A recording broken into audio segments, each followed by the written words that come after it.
Hello, good afternoon everybody. Welcome to Learn Physics.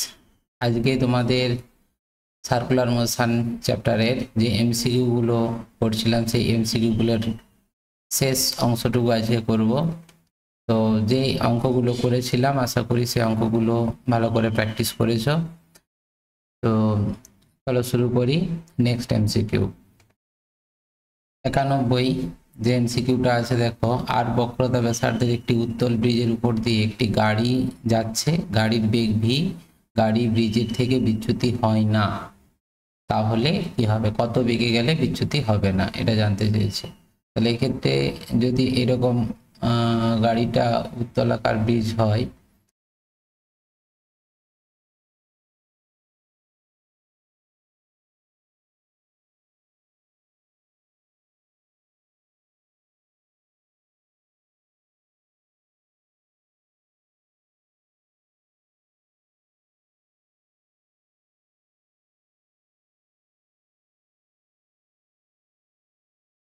এক্ষেত্রে তুমি ধরে নাও এটা একটা কোনো গাড়ি,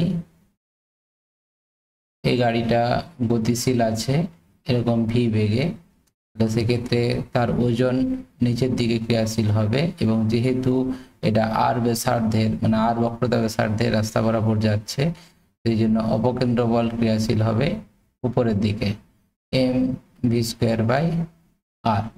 ঠিক আছে, তো এখানে কি হয় না, যদি এখানে এম তো কনস্ট্যান্ট, এমজিও কনস্ট্যান্ট, তার মানে অভিকর্ষ বলটা নিচের দিকে যেটা ক্রিয়াশীল হচ্ছে, যদি এখানে ভি এর ভ্যালুটা খুব বেশি হয়ে যায় তাহলে এম ভি স্কোয়ার বাই আর অপকেন্দ্র বলের মানটা খুব বেশি হয়ে যাবে। যদি এমজি থেকে বেশি হয়ে যায় তখনই কি হবে, গাড়িটা রাস্তা থেকে লাফিয়ে যাবে, যেগুলো বাম্পার ফেরানোর সময় যে ঘটনাগুলো ঘটে।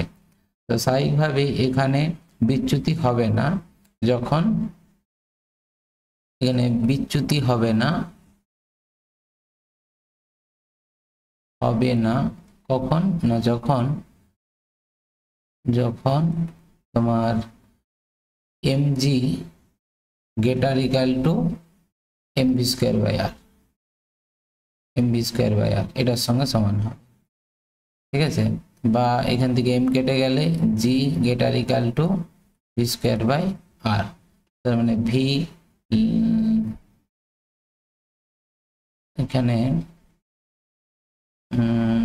যেটা দেওয়া আছে G R greater equal to V square, মানে V less equal to G R, মানে অপশান সি এরটা। এখানটা থেকেই আমরা যদি বের করে নিই V less equal to root G R, এটা বড় হাতের আর হবে। ঠিক আছে, অপশান সি এরটা এটা হবে। নেক্সট যদি হয় দেখো, অনুভূমিক রাস্তায় 150 মিটার ব্যাসার্ধের বৃত্তাকার পথে নিরাপদে বাঁক নেওয়ার জন্য কোনো গাড়ি সর্বোচ্চ কত বেগে পার হতে পারে। তাহলে এক্ষেত্রে গাড়ি যখন এরকম কোনো একটা বৃত্তাকার পথ বরাবর গতিশীল হবে, এই বরাবর যদি গতিশীল হয় তাহলে গাড়িটা সবসময় বৃত্তের ব্যাসার্ধ বরাবর চলে যেতে চাইবে, স্লিপ করবে, মানে এইদিকে ক্রিয়াশীল হবে এম ভি স্কোয়ার বাই আর। যদি আর বৃত্তাকার পথের ব্যাসার্ধ আর হয় তখন এই বরাবর ক্রিয়াশীল হবে স্থিত ঘর্ষণ বল। ঠিক আছে, তাহলে এক্ষেত্রে কন্ডিশন যেটা, যে জাস্ট সর্বোচ্চ যেটা, যে বেগটা সর্বোচ্চ হবে যখন অপকেন্দ্র বল আর ঘর্ষণ বল সমান হবে। ঠিক আছে, তার মানে এইটা তুমি সমান করলেই দেখবে পেয়ে যাবে ভি ম্যাক্স, যেটা তোমার ফর্মুলা আছে ভি ম্যাক্স সমান রুট ওভার মিউ আর জি, এইটা হবে। তাহলে এখানে মিউ এর ভ্যালু দেওয়া আছে 0.6, আর এর ভ্যালু এখানে 150 মিটার, আর জি এখন আপাতত 10 ধরেই করি, 6 15 90, মানে 900 হবে, তার মানে 30 metre per second. Option B এটা আসছে। ঠিক আছে, এটা হবে। নেক্সট চলে আসো 93 এখানে যেটা বলছে বৃত্তাকার বৃত্তপথের ব্যাংকিং কোণ θ1, ঘর্ষণ গুণাঙ্ক θ2, একটি গাড়ি ভি গতিবেগে ওই বৃত্তপথের আর ব্যাসার্ধের বাঁকতে চাইলে তোমার হচ্ছে কোনো ঘর্ষণ বল ক্রিয়া করে না যদি ভি ইকাল টু এটা হয়। তাহলে এটা তোমরা তো জানো যে ঘর্ষণ বল ক্রিয়া করবে না। ঘর্ষণ বল ক্রিয়া করবে না কেন? না তোমরা জানো ব্যাংকিং যুক্ত রাস্তায় ঘর্ষণ বল অভিকেন্দ্র বল যোগান দেয় না। সেখানে তোমার প্রতিক্রিয়া বলটা, এই যে প্রতিক্রিয়া বল, এখানে যদি তোমার গাড়ি কোনো গতিশীল হয় তাহলে সেক্ষেত্রে সেই প্রতিক্রিয়া বলের একটা উপাংশ অভিকেন্দ্র বল যোগান দেয়। ঠিক আছে, এক্ষেত্রে এই কোণটা যদি থিটা হয়, তোমরা জানো এই কোণটা থিটা হবে, এটা যদি আর হয় তাহলে এটা হবে আর সাইন থিটা, আর এটা হবে আর কস থিটা। আরটা হচ্ছে প্রতিক্রিয়া বল, আর এই দিকে খাড়া এমজি ক্রিয়াশীল হবে। ঠিক আছে, তো স্বাভাবিকভাবেই এক্ষেত্রে তোমার অভিকেন্দ্র বল যোগান দিচ্ছে, সেটা হচ্ছে প্রতিক্রিয়া বলের একটা উপাংশ আর সাইন থিটা। ঠিক আছে, তাহলে এইটাও তোমরা প্রমাণ করতে পারবে যে tan theta equal to V square by R G. Banking যুক্ত রাস্তার ক্ষেত্রে এটা হয়। স্বাভাবিকভাবে এখান থেকে ভি সমান √r আর জি ইন্টু ট্যান থিটা, এটা আসছে। তার মানে অপশান এটা তোমার হয়ে যাচ্ছে। এখানে বলে দিয়েছে ব্যাংকিং কোণ θ1, আমি থিটা ধরে নিয়েছিলাম, তাহলে এটা θ1 হয়ে যাবে। ঠিক আছে, ট্যান θ1। তাহলে রৈখিকভাবে পিছলে না পড়লে ভি সর্বোচ্চ বেগের মান। এখানে আর একটা ব্যাপার আছে, মানে যদি এই বেগের ভ্যালুটা যদি আরো বেশি হয়ে যায় তখন কি হবে? রৈখিকভাবে পিছলে যাবে, অর্থাৎ এই বরাবর গতিশীল হতে চাইবে। এই বরাবর গতিশীল হতে চাইলে সেইখানে একটা বেগের সর্বোচ্চ মানের ফর্মুলা আছে। ঠিক আছে, ভিম্যাক্স ইকাল টু যেটা আসবে, ভিম্যাক্স ইকাল টু এটা হয় ভিম্যাক্স, এটা equal to root over of G R into 1 plus mu tan theta, mu plus tan, এখানে তোমার θ1 divided by 1 minus mu tan theta, mu tan θ1। ঠিক আছে, তাহলে এবারে যেহেতু এখানে বলে দিয়েছে θ2 হচ্ছে ঘর্ষণ, মানে ট্যান θ2 হচ্ছে ঘর্ষণ গুণাঙ্ক, তাহলে এখানে যদি ভ্যালুটা বসিয়ে দেওয়া হয় তাহলে দেখো তোমার আসবে √gr into tan θ2 plus tan θ1 divided by 1 minus tan θ2 into tan θ1, তার মানে √gr ইন্টু ট্যান θ1 প্লাস θ2। ঠিক আছে, এটা হচ্ছে ট্যানের ফর্মুলা। তাহলে এইখান থেকে তুমি ভিম্যাক্সটা বের করে নিতে পারবে। তার মানে বোঝাই যাচ্ছে এখানে দুটো অপশানই হবে, এ এবং বি, দুটো অপশানই এখানে তুমি পাবে। ঠিক আছে, এক সাইকেল আরোহী 80 মিটার ব্যাসার্ধের বৃত্তাকার পথে 36 কিমি/আওয়ার গতিতে গতিশীল। আরোহী উলম্ব রেখার সঙ্গে যে কোণে ঝুঁকে থাকতে পারে। তাহলে এটা তো তোমার ডাইরেক্ট ফর্মুলা। সাইকেল আরোহীর ক্ষেত্রে আমরা জানি tan theta equal to V square by R G. ঠিক আছে, উলম্বের সঙ্গে যদি থিটা কোণ করে থাকে, তাহলে এখানে ভিটা কত? ভি হচ্ছে তোমার দেওয়া আছে 36 কিমি/আওয়ার, মানে 36 ইন্টু 1000 ডিভাইডেড বাই 3600, এটা করলে দেখবে 10 মিটার/সেকেন্ড এটা আসবে। হ্যাঁ, তাহলে এখানে ভ্যালু বসিয়ে দাও না, এটা তাহলে 10 ইন্টু 10 মানে 100 হয়ে যাচ্ছে। আর এর ভ্যালু এখানে 80 মিটার, আর জি এর ভ্যালু এখানে 10 ধরে নিতে বলেছে। ঠিক আছে, তাহলে শূন্যগুলো কেটে গেলে 1/8 হচ্ছে, 1/8। তাহলে থিটা সমান ট্যান ইনভার্স 1/8, অপশন ডি এটা হবে। নেক্সট হচ্ছে তোমার 95, একজন সাইকেল আরোহী 50 মিটার ব্যাসার্ধের বৃত্তপথে সাইকেল চালাচ্ছেন। 50 মিটার ব্যাসার্ধের বৃত্তপথে সাইকেল চালাচ্ছেন, রাস্তা এবং তার মধ্যে ঘর্ষণ গুণাঙ্ক 0.2, সর্বোচ্চ যে বেগে না পিছলে সাইকেল চালাতে পারবে। এক্ষেত্রেও সেই একই ফর্মুলা, তোমার ভিম্যাক্স ইকাল টু √ওভার মিউ আর জি। ঠিক আছে, তাহলে এক্ষেত্রে মিউ এর ভ্যালু তো দেওয়া আছে 0.2, আর এর ভ্যালু দেওয়া আছে এখানে 50 মিটার ইন্টু জি 10 ধরে নিতে বলেছে, তার মানে 100 মানে 10 হচ্ছে 10 মিটার/সেকেন্ড। সুতরাং অপশান বি এরটা। লাস্টের দিকে অঙ্কগুলো একটু কিন্তু সহজ, জাস্ট ফর্মুলা পুটিং অঙ্ক দেখছি। নেক্সট তোমার একটি বস্তুকে এল দৈর্ঘ্যের সুতোয় বেঁধে উলম্ব বৃত্তাকার পথে ঘোরানো হচ্ছে। বৃত্তপথের সর্বোচ্চ বিন্দুতে সুতোর টান সর্বনিম্ন বিন্দুতে সুতোর টানের 1/3 হলে সর্বোচ্চ বিন্দুতে বস্তুটির গতিবেগের মান কত হবে? সর্বোচ্চ বিন্দুতে বস্তুটির গতিবেগের মান কত হবে? আচ্ছা, এক্ষেত্রে সুতোর টান সর্বনিম্ন বিন্দুতে সুতোর টান, আচ্ছা দুই বিন্দুতে কিন্তু বেগটা আলাদা বলে দিয়েছে। হ্যাঁ, তাহলে সেইটা ধরেই তোমাকে করতে হবে। তাহলে এক্ষেত্রে এরকম ধরো যদি ফিগারটা ভাবা হয়, এখানে তোমার বস্তুটা এ বিন্দু, এখানে যদি তার বেগটাকে আমি ইউ ধরি আর এখানে যদি বেগটাকে আমি ভি ধরি, এখানে বেগটা যদি ভি ধরি, সেক্ষেত্রে এইখানে তোমার ওজন ক্রিয়াশীল হবে mg, আর তারই সঙ্গে ক্রিয়াশীল হবে অপকেন্দ্র বল m, এটা ইউ হবে mu²/l দৈর্ঘ্যের বলেছে l, আর উপরের দিকে ক্রিয়াশীল হবে সুতোর টান t। আর এইখানে সর্বোচ্চ বিন্দুতে এখানে হবে সুতোর টান t2, আর এই দিকে ক্রিয়াশীল হবে mg, আর উপরের দিকে ক্রিয়াশীল হবে mv²/r। বোঝা গেল? তাহলে এবারে তোমার এখানে টানটা দুই বিন্দুতে টান বের করে নিতে হবে, এ আর বি বিন্দুতে টান। তাহলে এ বিন্দুতে টান কত? এ বিন্দুতে টান এটা t1 সমান দেখো mg প্লাস mu²/l, আর বি বিন্দুতে টান কত? এটা t2 সমান কত দেখো তোমার হবে mv²/l মাইনাস mg। ঠিক আছে, তো এখন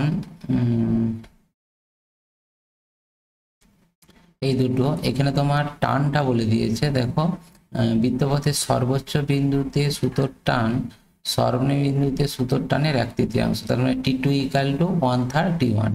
এখানে শর্তে বলে দিয়েছে, শর্তে t2 = 1/3 t1, তার মানে t2 এর ভ্যালু বসিয়ে দাও mv²/l minus mg = 1/3 into mg plus mu²/l।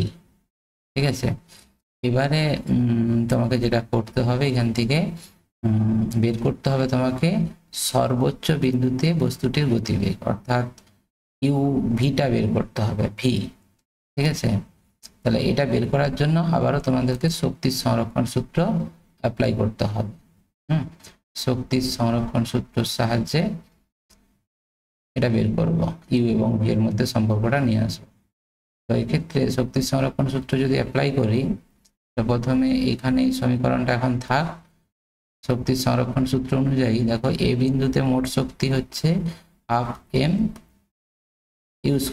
এটা = বি বিন্দুতে তার স্থিতিশক্তি প্লাস গতিশক্তি, মানে mg × 2r, স্থিতিশক্তিটা 2r উচ্চতায় আছে, ইন্টু গতিশক্তি হচ্ছে ½ mv²। তাহলে এই ½ mu², মানে এখান থেকে তুমি mu²টাকে বের করে নাও। তাহলে mu² সমান কত?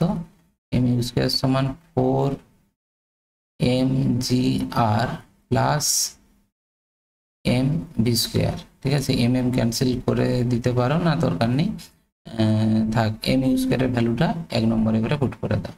ঠিক আছে, তাহলে 1 নম্বরে যদি পুট করে দিই, তাহলে দেখো 1 নম্বর থেকে যেটা আসছে mv²/l মাইনাস mg = 1/3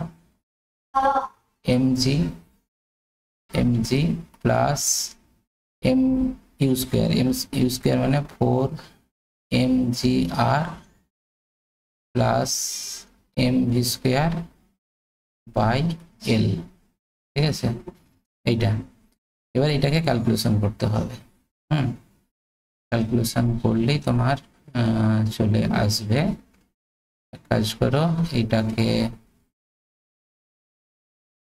mv²/l এটাকে রেখে দাও, mgটাকে ওদিকে নিয়ে চলে যাও, তাহলে 1/3 mg প্লাস mg, এখানে plus 4/3 mgr/l plus 1/3 M V square by L. M V square by এলটাকে এবার একটু বাম দিকে নিয়ে চলে আসতে হবে। M V square by L common নিয়ে নাও, 1 মাইনাস 1/3। এখানে তুমি এবারে এটা ক্যালকুলেশন করে নেবে, এমজি এটা হয়ে যাবে 4/3 MG plus 4/3 MG R by L. আচ্ছা, এখানে 2r, অ্যাকচুয়ালি এটা আর হবে না, এটা এল হবে, এল ধরে নিয়েছিলাম, তাহলে এটা এল হবে, তাহলে এখানে এল এল কেটে যাবে। তাহলে 4/3 এমজি, এটা এবারে ক্যালকুলেশন করতে হবে। ক্যালকুলেশনটা এম ভি স্কোয়ার, হ্যাঁ L, M V square by L into 2/3 equal to, এটা যোগ করলে সরি 3.5, না এলটা বাদ হয়ে যাচ্ছে, এলটা বাদ হয়ে যাচ্ছে, তাহলে 4/3 এমজি ইন্টু 2 মানে 8/3 এমজি, তাহলে এখানে 3 বাদ, তাহলে M V square by L, M cancel হয়ে যাচ্ছে, তাহলে V square by L equal to, এটা 4 জি, অতএব V equal to √4 GL, V equal to √4GL। এই অপশানটা আসছে 4GL, অপশান এটা, এটাই আসছে। তোমরা ক্যালকুলেশনটা আরেকবার রিচেক করে নিবে, আশা করি এটাই হবে। আচ্ছা, পরের যে অঙ্কটা আছে এইটা একই রকম অঙ্ক, কিন্তু এখানে সমদ্রুতি বলেছে। দেখো, একটা বস্তুকে সুতোয় বেঁধে উলম্ব বৃত্তাকার পথে সমদ্রুতিতে ঘোরানো হচ্ছে। সর্বনিম্ন বিন্দুতে সুতোর টান সর্বোচ্চ বিন্দুতে সুতোর টান অপেক্ষা এত কেজি ওয়েট বেশি হলে বস্তুর ওজন কত হবে? ঠিক আছে, তাহলে সেক্ষেত্রে ছবিটা যদি আবারও একই রকম ভাবে আঁকা হয়, তাহলে দেখো এইটা উলম্ব বৃত্তাকার পথে আবর্তন করছে, তাহলে এখানে ধরো এটা এ বিন্দুতে বস্তু, তার ওজন নিচের দিকে কাজ করবে, আর যেহেতু সমদ্রুতিতে আবর্তন করছে, এইখানে যদি বেগ ভি হয়, অপকেন্দ্র বল হবে এম ভি স্কোয়ার বাই, এখানে বলেনি কিছু, তার মানে আর ব্যাসার্ধের বৃত্তপথেই আবর্তন করছে ধরে নাও, তাহলে এই দিকে হবে সুতোর টান T1, আর এখানেও কিন্তু বেগটা ভি, সমদ্রুতিতে আবর্তন করছে, তাহলে এক্ষেত্রেও একই রকম ভাবে নিচের দিকে ক্রিয়াশীল হবে ওজন, আর এই দিকে ক্রিয়াশীল হবে সুতোর টান T2, আর উপরের দিকে ক্রিয়াশীল হবে অপকেন্দ্র বলটা এম ভি স্কোয়ার বাই আর। বুঝতে পারলে? তো বুঝতেই পারছো, এক্ষেত্রে T1 ইকাল টু, আমরা যেমন ভাবে লিখেছিলাম ইকুয়েশনটা, T1 equal to mg plus M V square by R T2 equal to তোমার M V square by R minus MG. ঠিক আছে, তাহলে এখানে বলে দিয়েছে সর্বোচ্চ বিন্দুতে টান অপেক্ষা, সরি সর্বনিম্ন বিন্দুতে সুতোর টান সর্বোচ্চ বিন্দুতে টান অপেক্ষা এত বেশি। তার মানে এখানে তুমি বুঝতেই পারছো T1 equal to T2 plus 8 kg weight. Kg weight মানে এর সঙ্গে তোমাকে জি গুণ করতে হবে, তবে নিউটনে আসবে। বুঝতে পারলে?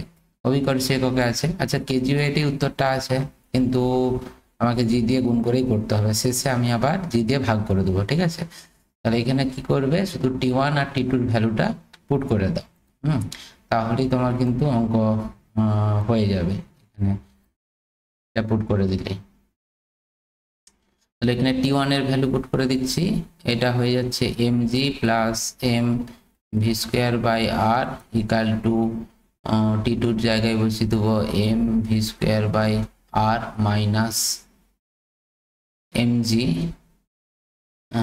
Plus 8g। আচ্ছা, এখানে কি জানতে চেয়েছিল বলো তো কোশ্চেনটা? ওজন, বস্তুর ওজন জানতে চেয়েছে, ওজন। এখানে এম ভি স্কোয়ার বাই আরটা কেটে যাচ্ছে, আচ্ছা কেটে যাক, কেটে গেলে mg সমান 2mg আসবে, এটা যদি কেটে যায়, এটা আর এটা কেটে যাচ্ছে, তাহলে এদিকে আসবে 2mg, 2mg equal to 8g। তাহলে mg equal to 4g, 4 kg weight উত্তর হতে পারে অপশান বি এরটা। ঠিক আছে, অপশান বি। এখানে তুমি ওজন সমান ওজন, এমজিটাই ওজন, কিন্তু এখানে বেরোবে জি দিয়ে যদি গুণ করো তাহলে এটা কিন্তু নিউটনে বেরোবে, আর যদি জি দিয়ে ভাগ করে দাও তাহলে 4 kg ওয়েট এটি আসবে। ঠিক আছে, তার মানে অপশান বি এরটা তোমার আসছে। হ্যাঁ, অপশান বি। পরেরটা যেটা দেওয়া আছে দেখো, এত মিটার দৈর্ঘ্যের একটি তারের এক প্রান্তে একটি পাথরকে বেঁধে অনুভূমিক বৃত্তার পথে সমদ্বিতে ঘোরানো হচ্ছে। পাথরটি 14 সেকেন্ড সময়ে 25 বার আবর্তন করলে ত্বরণের মান কত, মানে অভিকেন্দ্র ত্বরণ।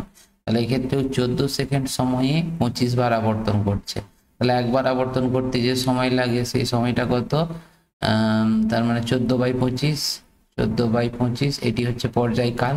ঠিক আছে, পর্যায়কাল পেয়ে গেলে তাহলে অভিকেন্দ্র ত্বরণ এখানে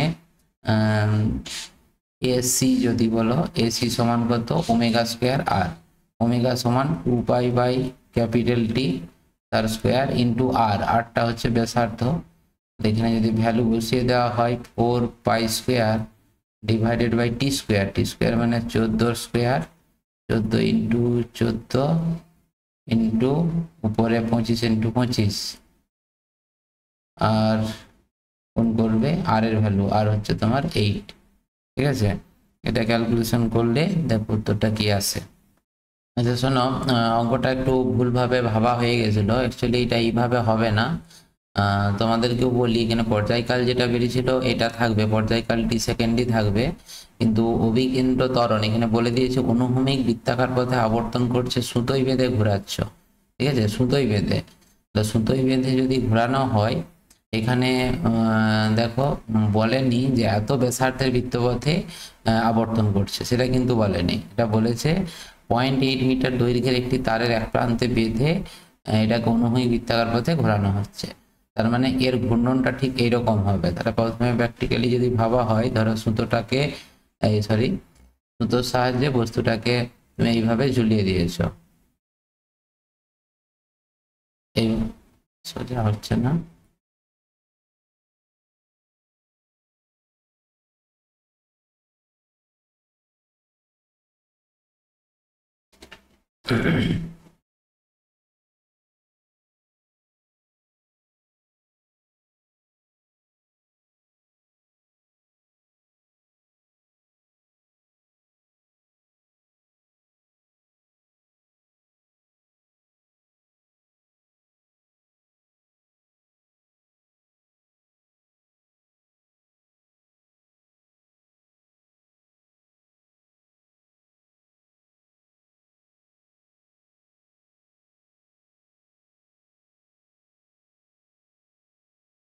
অঙ্কটাতে যে ডাটা দেওয়া আছে এই ডাটা অনুযায়ী কিন্তু করা যাবে না, অভিকেন্দ্র ত্বরণ বেরোবে না, হয় টান অথবা থিটা, কোনো একটা ভ্যালু কিন্তু এখানে দিতেই হবে। আর যদি এটা বলে যে একটা অনুভূমিক বৃত্তাকার পথে ঘোরানো হচ্ছে, মানে একটা টেবিলের উপর রেখে মসৃণ টেবিলে ঘোরানো হচ্ছে, তাহলে কিন্তু আমি যেটা আগে করেছিলাম সেক্ষেত্রে mv² মানে m/v² ইকাল টু তোমার হচ্ছে টানটা হচ্ছিল, মানে তোমার অপকেন্দ্র বল থেকেই আসবে তোমার অভিকেন্দ্র ত্বরণটা, অভিকেন্দ্র ত্বরণ মানে ওমেগা² আর, এটা অ্যাপ্লাই করলেই হয়ে যাবে। ঠিক আছে, কিন্তু ওমেগা এবং আর এর ভ্যালুটা তখন 8 মিটার হবে, সেটা বসালে কিন্তু অনেকটাই বেড়ে যাচ্ছে, মানে টাইমটা এইটার সঙ্গে মিলছে না, টাইম তোমার অভিকেন্দ্র ত্বরণটা অনেক বেশি হচ্ছে। ঠিক আছে, তাহলে সেই হিসাবে সেটা কিন্তু হবে না, কোশ্চেন অনুযায়ী যেটা আছে সেখানে আরেকটা ডাটা দিতে হতো, হয় টি অথবা থিটা, কোনো একটা ভ্যালু দিলে তবেই কিন্তু অভিকেন্দ্র ত্বরণ বের করা যাবে, নচেত এটা হবে না। ঠিক আছে, তো প্রসেসটা এইটাই, এইভাবেই করতে হবে, ওজনের উপাংশ বিভাজন করতে হবে, ওজনের উপাংশ বিভাজন করে এই দুটো ইকুয়েশন নিয়ে এসে দুটো ভাগ করে দিলে tan থিটা সমান হয়ে যাবে। আর এখানে 8টা বের করার জন্য এই যে দেখো এই ত্রিভুজটা থেকে লম্ব বাই অতি করে দিবে, অতিটা জানা আছে, তাহলে লম্ব বাই অতি সমান সাইন থিটা, তাহলে সাইন থিটা আর সমান তাহলে এল সাইন থিটা হয়ে যাচ্ছে। হ্যাঁ, এল এর ভ্যালুটা দেওয়া আছে 8 মিটার, থিটার ভ্যালুটা দেওয়া থাকলে এখানে আর পেয়ে যেতে, এইখানে থিটার ভ্যালু বের করে নিলে, তুমি যদি আর নাও বের করতে তাহলে ওমেগা স্কোয়ার আর বের করলেই হয়ে যেত, ওমেগা স্কোয়ার আর সমান জি ট্যান থিটা, তাহলে থিটার মান জানা থাকলে তোমার হয়ে যেত। ঠিক আছে, বা এখানে যদি এম এবং টি এর মান দেওয়া থাকতো, তাহলে এখানে টি জানা থাকলে, এম জানা থাকলে, তাহলে তুমি থিটা বের করে নিতে পারতে, সেখান থেকেও এসে যেত, বা এই ইকুয়েশনটা থেকেও এসে যেত ওমেগা স্কোয়ার আর বের করলে তাহলে T sine theta by M, theta জানতে হবে, টি জানতে হবে, এম জানলেই হয়ে যাবে। ঠিক আছে, যাই হোক, যেমন ডাটা দেওয়া থাকবে সেই অনুযায়ী করবে, কিন্তু এখানে যে ডাটা দেওয়া আছে সেই অনুযায়ী কিন্তু হচ্ছে না। তাহলে পরের অঙ্কটাতে 99 যেটা দেওয়া আছে, 100 গ্রাম ভরের একটি বস্তু আর ব্যাসার্ধের বৃত্তাকার পথে একটি সমদ্বিতে ঘুরছে, একবার সম্পূর্ণ ঘোরার পর কৃতকার্যের পরিমাণ। এটা তোমরা জানো, অভিকেন্দ্র বলের ক্রিয়াতে যখন কোনো বস্তু আবর্তন করে, অভিকেন্দ্র বল কার্যহীন বল, কারণ অভিকেন্দ্র বলের সঙ্গে বস্তুর সরণের অভিমুখটা 90 ডিগ্রি হয়। অভিকেন্দ্র বল তোমার কেন্দ্র বরাবর ক্রিয়াশীল হয় ব্যাসার্ধ অভিমুখে, আর সরণ হয় স্পর্শক বরাবর, এদের মধ্যবর্তী কোণ 90 ডিগ্রি, সেই জন্য এটা কার্যহীন বল। এটা তো বলার কিছু নেই, এটা শূন্য হয়ে যায়, এটা জানবে। আর 100 অঙ্কটা যেটা বলেছে, 1 মিটার দীর্ঘ একটি সুতোর এক প্রান্তে বাঁধা 1 কেজি ভরের একটি পাথরকে এত রিজন কৌণিক বেগে হচ্ছে সুতোর টান নির্ণয় করো। দেখো এই অঙ্কটা ওই আগের যে থিওরিটা করছিলাম, অর্থাৎ 98 এর যে অঙ্কটা, এরকম ভাবে এখানে দেখো এটা হয়ে যাবে। এক্ষেত্রে এরকম ভাবে উলম্বের সঙ্গে ধরো থিটা কোণ করে আবর্তন করছে, তাহলে এই যে বৃত্তাকার পথে আবর্তন করছে, তাহলে এই বৃত্তাকার পথে আবর্তন করার জন্য এখানে তোমার উপাংশগুলো বিভাজন করবে, মানে টান এই দিকের কাজ করবে, তাহলে এই বরাবর একটা উপাংশ হবে আর লম্ব বরাবর একটা, এই কোণটা থিটা হলে এই কোণটা থিটা হচ্ছে, এটা হয়ে যাচ্ছে টি কস থিটা, আর এইটা হয়ে যাবে টি সাইন থিটা। হ্যাঁ, আর নিচের দিকে ক্রিয়াশীল হবে এমজি, আর এই বরাবর ক্রিয়াশীল হবে, এখানে তোমার কৌণিক বেগ দেওয়া আছে, তাহলে এম ওমেগা স্কোয়ার আর, আরটা হচ্ছে যে ব্যাসার্ধের বৃত্তপথে আবর্তন করছে, আর সুতো দৈর্ঘ্য দেওয়া আছে এল। ঠিক আছে, তাহলে একই রকম ভাবে যেমন আগের ইকুয়েশনটা লিখেছিলাম, টি সাইন থিটা এইটা ইকাল টু হয়ে যাবে এম ওমেগা স্কোয়ার আর, আর T cos theta equal to MG. ঠিক আছে, দেখো এখানে এম এর ভ্যালু দেওয়া আছে, জি জানো, টি এর ভ্যালু শুধু টান নির্ণয় করতে বলেছে। আচ্ছা, থিটা দেওয়া নেই, তাহলে কি করবে, প্রথমে ট্যান থিটা করে দাও, মানে ভাগ করে দাও, তাহলে ট্যান থিটা সমান কত, ট্যান থিটা সমান ওমেগা স্কোয়ার আর বাই জি। ঠিক আছে, তাহলে এখানে ওমেগা আর কি কেস, ওমেগা আর থিটা, থিটা বের করতে হবে, ওমেগার ভ্যালু দেওয়া আছে, আর এর ভ্যালুটা সাইন থিটার ফর্মে পেয়ে যাবে। আচ্ছা ঠিক আছে, দেখো দেখো এখানটায় ওমেগার ভ্যালু 2 বলেছে, তার মানে 4, আর এর জায়গায় বসিয়ে দাও যেমনটা আগের ক্ষেত্রে করেছিলাম, আর সমান এল সাইন থিটা। ঠিক আছে, এল এর ভ্যালু তোমার 1 মিটার, 1 ইন্টু সাইন থিটা, তাহলে এটা সাইন থিটা শুধু লিখবো, আর সমান sine theta by G, G এর ভ্যালুটা আমি 10 ধরছি। হ্যাঁ, আর ট্যান থিটা সমান সাইন থিটা বাই কস থিটাই ধরছি, sine theta by cos theta, sine theta বাদ হয়ে যাচ্ছে, তাহলে cos theta equal to 10/4, cos theta equal to 10/4। কস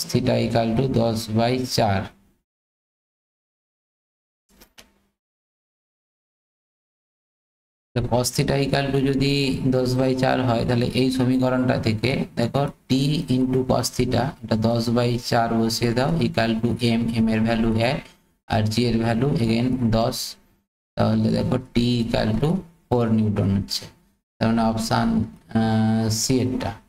ঠিক আছে, অপশান সি এটা এসে যাচ্ছে। আচ্ছা, আমরা আগের যে অঙ্কটা যেটা হলো না, এখানটা থেকে থিটাটা কি বের করতে পারতাম না, ওমেগার ভ্যালু তো দেওয়া ছিল, আর এর ভ্যালু একই রকম ভাবে, 1 মিনিট এটা একটু ক্যালকুলেশন করি তো, আগেরটা যেমন করছিলাম, এটাকেও sine theta by cos theta, এটা বসিয়ে দিলাম, এটা ওমেগা, ওমেগার ভ্যালুটা তো পেয়ে যাব, টাইম পিরিয়ডটা জানা আছে, তাহলে এটা ওমেগা স্কোয়ার রাখলাম ইন্টু আর এর জায়গায় এল সাইন থিটা লিখলাম বাই জি করলাম। এখানে তোমার সাইন থিটা কেটে যাচ্ছে, তাহলে এখানেও কস থিটা সমান G by L omega square, L omega square এটা হচ্ছে, ঠিক আছে। আচ্ছা, যদি কস থিটা এটা পাওয়া যায়, থিটা সমান এখান থেকে ক্যালকুলেশন করে থিটা সমান ক্যালকুলেশন করে 1 নম্বর সমীকরণ যদি পুট করে দেওয়া যায় তাহলে তো মনে হয় হয়ে যেতে পারে। জি এর ভ্যালুটা এখানে আমি 10 ধরেই আগাচ্ছি, হ্যাঁ, এটা 10 আর এটা 8, আর ওমেগার ভ্যালু, ওমেগা সমান 2π/t, তাহলে 2π বাই মানে 4π স্কোয়ার ইন্টু টি স্কোয়ার, তাহলে উপরে টি স্কোয়ার হবে, টি মানে হচ্ছে 14/25 তার হোল স্কোয়ার, ঠিক আছে। এটা একটু ক্যালকুলেশন করছি, না গো ক্যালকুলেশনটা করলাম, উত্তর কিন্তু আসছে না, বুঝলে, এখানে একটা অপশনের সঙ্গেও মিলছে না, সম্ভবত এর ডাটা মিসিংই আছে আমার মনে হয়, ঠিক আছে। মানে ডাটাটা এখানে যদিও আমি যেটা বলছিলাম হয় টি এবং থিটার ভ্যালুটা দরকার, না হলে হয়তো হবে না, কিন্তু আমি করে দেখলাম এখানে যে ভ্যালুগুলো দেওয়া আছে যেমনভাবে করলাম, এখানে যদি কস থিটা বের করি, কস থিটার মানে এখানে থিটার ভ্যালুটা তুমি ক্যালকুলেট করে নিতে পারবে, সেই থিটার ভ্যালুটা এখানে যদি বসিয়ে দিই, দিয়ে যদি জি দিয়ে গুণ করি, তাহলে এই যে ভ্যালুটা আসছে এটা অনেক বেশি আসছে, মানে এখানের সঙ্গে একটাও মিলছে না, তার মানে বোঝা যাচ্ছে এখানে যে ডাটাটা দেওয়া আছে ডাটাটা ভুল আছে, ঠিক আছে। যাই হোক, প্রসিডিওরটা বলে রাখলাম, ওই অনুযায়ী করবে। আচ্ছা, নেক্সট হচ্ছে 101-টা 144 মিটার দীর্ঘ সুতোর সঙ্গে 16 কেজি ভার একটি পাথরকে অনুহীন বৃত্তার পথে ঘোরানো হচ্ছে, সুতোটি সর্বোচ্চ এত টান সহ্য করতে পারে, সুতোটি না ছিঁড়ে পাথরটিকে কত সর্বোচ্চ দূরত্বে ঘোরানো যায়।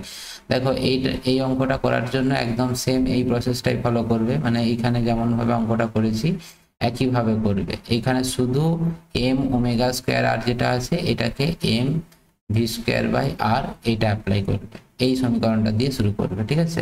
অর্থাৎ এই জায়গায় তুমি লিখবে এম ভি স্কোয়ার বাই আর, হ্যাঁ, আর এইখানটায় তাহলে ওমেগার পরিবর্তে এটা তোমার ভি স্কোয়ার বাই আর জি আসবে, এটা আসবে V square by R G, ঠিক আছে।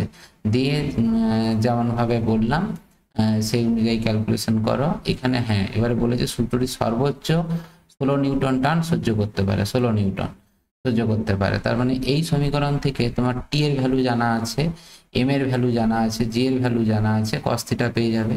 কস থিটা পেয়ে গেলে তুমি প্রথম ইকুয়েশনটা বসিয়ে দাও, না এই ইকুয়েশনটা বসিয়ে দাও, তাহলে আর কিছুই করতে হবে না, মানে এই অংশটা আর করতেই হবে না। হ্যাঁ, এখান থেকে টি এর ভ্যালুটা বের করে নিলে, এই সরি থিটার কস থিটার ভ্যালু বের করে নিলে, দিয়ে কস থিটার সমান পেয়ে গেলে সাইন থিটা বের করে নেবে, সাইন থিটা সমান √1 মাইনাস কস স্কয়ার থিটা, এটা বসিয়ে এটা দিয়ে এখানে বসিয়ে দাও, টি এর ভ্যালু জানো, সাইন থিটার ভ্যালু জানো, এম এর ভ্যালু জানো, ভি স্কোয়ারটা বের করবে, আর এর ভ্যালু জানো, হ্যাঁ, আরেরটা কত না এইটা এল সাইন থিটা, ঠিক আছে। এটা ক্যালকুলেশন করে নাও, তাহলেই হয়ে যাবে। হ্যাঁ, যদি না পারো কমেন্ট বক্সে জানাবে, আমি পরের ক্লাসে তাহলে এটা করে দিতে পারবো, ঠিক আছে। আচ্ছা, নেক্সট হচ্ছে তোমার 102.2.5 ব্যাসার্ধে বৃত্তপথে করার সময় দড়ির সর্বোচ্চ সর্বনিম্ন টানের অনুপাত হলে গতিবেগ কত। তাহলে এক্ষেত্রে বৃত্তপথে ঘোরার সময় দড়ির সর্বোচ্চ সর্বনিম্ন টানের অনুপাত দেওয়া আছে, গতিবেগ কত, সমদ্রুতিতে আবর্তন করছে এটা ধরে নিয়েই করবে। আজকে যে অঙ্কটা করলাম সেইভাবেই একদম সেম প্রসেসে করো, এটাও কিন্তু আমি আর বলবো না, এই যে অঙ্কটা করেছিলাম এখানে টি1 আর টি2 বের করবে, টি1 টি2 এখানে যেমন বলে দিয়েছিল এটা তোমার ভাগ করে দিবে, টি1/টি2 এইটা ভাগ না করে ওটা টি1/টি2 সমান যেটা বলে দিয়েছে 2:, কত 5:3, 5:3 বলে দিয়েছে, তাহলে টি1/টি2 সমান 5/3 করে দিলে, এটা 5/3 করে দিবে, তাহলে এখানে তোমার টি1 টি2 মধ্যে সম্পর্ক পেয়ে গেলে এখানে পুট করে দাও, দিয়ে ক্যালকুলেশন করো, তাহলে তা নাহলে দুজনকে ভাগ করে দিতে পারো, মানে এই সমীকরণটা আর এই সমীকরণটা ভাগ করে দাও, টি1/টি2 করে দাও, দিয়ে 5-এর 3 বসিয়ে দাও, কোনাকুনি গুণ করো, ক্যালকুলেশন করলেই এটা বেরিয়ে যাবে। বুঝতে পারলো? তাহলে এটাও তোমরা করবে। নেক্সট হচ্ছে 1 মিটার দৈর্ঘ্যের দীর্ঘ দড়ির প্রান্তে 0.3 কেজি ভার একটি বস্তুকে বেঁধে ঘোরানো হচ্ছে। দড়ি যদি অসভারাত হয় বস্তুটির সর্বোচ্চ গতিবেগ প্রায় একই অঙ্ক। মানে এক্ষেত্রে অসভার যেটা বলেছে মানে অসপীড়ন, যেটা টি এর ভ্যালুটা বললাম, টি দেওয়া আছে, এম দেওয়া আছে, মানে 102 এর যে 101 এর যে অঙ্কটা যেমন ভাবে করবে সেম প্রসেসে এইটাও করতে পারবে। ঠিক আছে? তাহলে অঙ্কগুলো তোমার সবই বলে দিলাম, এমসিকিউ এর অঙ্কগুলো প্রত্যেকটি ধরে ধরে করা হলো। তোমরা কিন্তু এইভাবে যদি অঙ্কগুলো প্র্যাকটিস করো, আশা করি এই এমসিকিউ নিয়ে যে জড়তা সেটা কিন্তু থাকার কথা নয়। ম্যাক্সিমাম এমসিকিউ কিন্তু আমি এক একটা চ্যাপ্টারতে বুঝতে পারছো 103টা, তোমার 120টা এরকম করে যদি এমসিকিউ থাকে, এই এমসিকিউ গুলো করলে যে ধারণা নিয়ে করা হচ্ছে এই ধারণাটা যদি ধরে রাখতে পারো তাহলে কিন্তু আর এমসিকিউ নিয়ে কোনো সমস্যা হওয়ার কথা নয়। ঠিক আছে? তবে এইগুলোকে একটু মনে রাখতে হবে, তার জন্য একটু প্র্যাকটিস দরকার। ঠিক আছে? প্র্যাকটিসটা একটু বেশি করে করো, তাহলে দেখবে কোনো সমস্যা হবে না। তো ক্লাসগুলো যদি ভালো লাগে অবশ্যই ভিডিওটা দেখার শেষে লাইক দেবে এবং বন্ধুদের সঙ্গে শেয়ার করবে। তুমি যদি এই ক্লাসগুলো দেখে উপকৃত হও তাহলে যাদেরকে বন্ধু বলে মনে করো তাদের যাতে ভালো হয় সেই জন্য এই ক্লাসগুলো তাদেরকে কিন্তু শেয়ার করবে অবশ্যই। অবশ্যই আমি প্রত্যেকটা ক্লাসের এমসিকিউ গুলো এইভাবে তোমাদেরকে দেব। হ্যাঁ, এখন স্কুল খুলে গেছে, হয়তো রেগুলার যেমন প্রত্যেক দিন ক্লাসগুলো দিচ্ছিলাম হয়তো কোনো কোনো দিন ব্রেক হতে পারে। তো আমি চেষ্টা করব রেগুলার ভাবে ক্লাসগুলো দেওয়ার। আর রেগুলার ক্লাসগুলো পাওয়ার জন্য অবশ্যই চ্যানেলটাকে সাবস্ক্রাইব করবে। ঠিক আছে? Thank you.